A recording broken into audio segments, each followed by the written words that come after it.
கொற்றைக்குடை நேயர்களுக்கு சுப்பிரமணியனின் அன்பு வணக்கம். இன்றைக்கு ஒரு பாடலை பார்க்க இருக்கின்றோம்.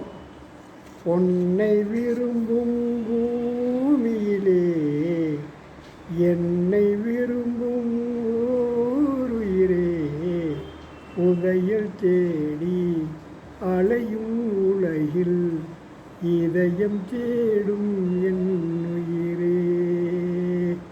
உன்னை விரும்பும் பூமியிலே என்னை விரும்பும் ஓருயிரே, உதயல் தேடி அலையும் உலகில் இதயம் தேடும் என் உயிரே. ஆயிரம் மலரில் ஒரு மலர் நீயே, ஆலயமணியின் இன்னிசை நீயே.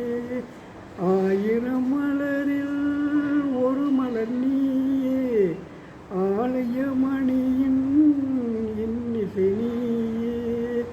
தாய்மை எனக்கு தந்தவள் நீயே, தங்க கோபுரம் போல வந்தாயே. புதிய உலகம், புதிய பாசம், புதிய தீபம் கொண்டு வந்தாயே.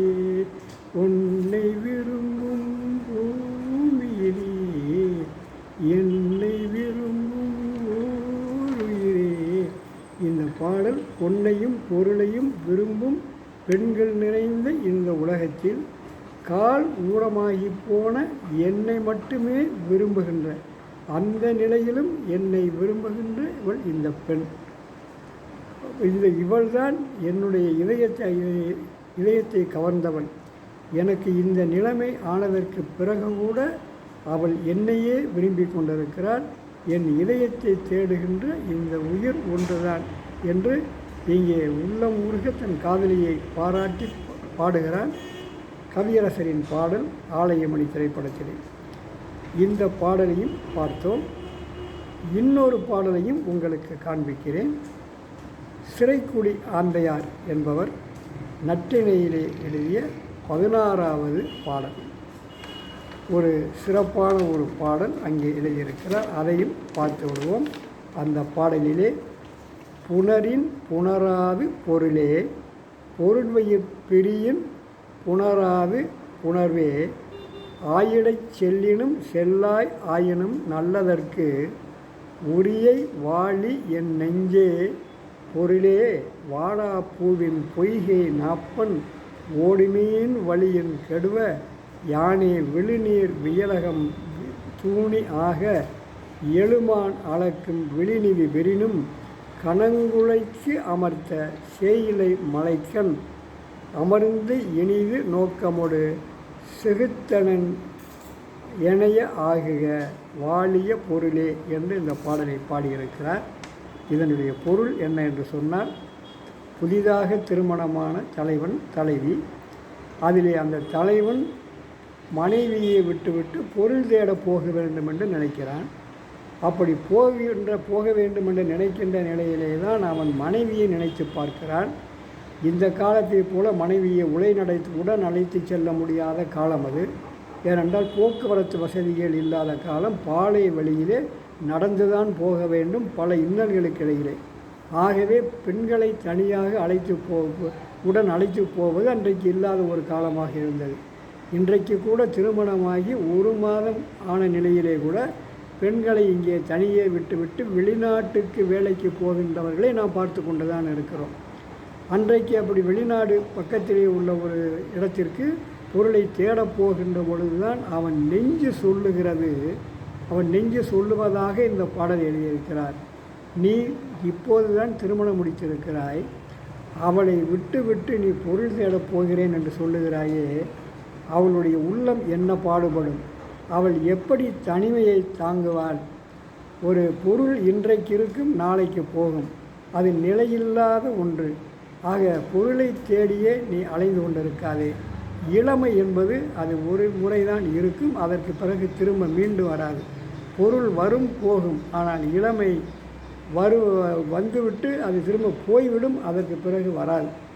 ஆக அந்த இளமையை இருக்கின்ற பொழுதே நீ அனுபவித்து விடு. அந்த இன்பமாக இருந்துவிடு. அதை விட்டு பொருளே பெரிதென்று நீ போகாதே.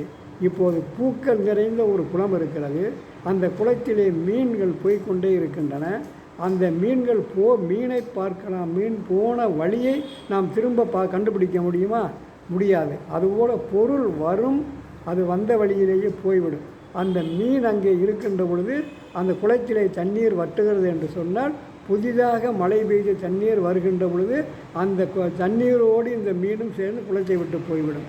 அதுபோல் நம்மிடம் சேர்ந்த அந்த செல்வம் ஒரு நாள் நம்மை விட்டு போய்விடும். அப்படிப்பட்ட அந்த நிலையற்ற செல்வத்திற்காக நிலையான இன்பத்தை நீ இழந்து விடாதே என்று அங்கே சொல்லுகின்ற பொழுது, அந்த நெஞ்சு அங்கே சொல்லுகிறது. அவன் சொல்லுகிறான், என்னுடைய மனைவியை பார்க்கின்ற பொழுது அவள் எப்படிப்பட்டவள் தெரியுமா? கனமான குலை கொண்ட காதிலே ஒரு குலை தொங்குகின்றது. செவ்வரி படர்ந்த குளிர்ந்த கண்கள். அந்த கண்களால் அவள் என்னை அன்போடு ஒரே ஒரு பார்வை பார்ப்பதிலேயே நான் அப்படியே மயங்கி விடுகிறேன். அப்படிப்பட்ட அந்த காதல் பார்வையை வீசுகின்ற திறன் அவளுக்கு இருக்கின்றது. அவளை நான் விட்டு எப்படி நான் வெளியே பொருள் தேடப் போவது? யான் போக மாட்டேன். ஏனென்றால் எனக்கு என்னுடைய வாழ்வு முக்கியம், என்னுடைய இளமை முக்கியம். இந்த நேரத்திலே இங்கே பொருளை பற்றி நான் நினைக்கவில்லை. இந்த உலக அளவிற்கு மரக்காலை கொண்டு 7 மரக்கால் பொன்னையும் பொருளையும் எனக்கு அளந்து கொடுத்தாலும் அது எனக்கு தேவையில்லை. என்னுடைய மனைவியே போதும். ஏனென்றால் அவள் என்னை விரும்புகிறாள், பொன்னையும் பொருளையும் விரும்பவில்லை. ஆகவே நானும் பொன்னையும் பொருளையும் விரும்பவில்லை, அவளையே விரும்புகிறேன் என்று சொன்ன அந்த ஒரு பாடலையும் உங்களுக்கு நினைவுபடுத்துகிறேன்.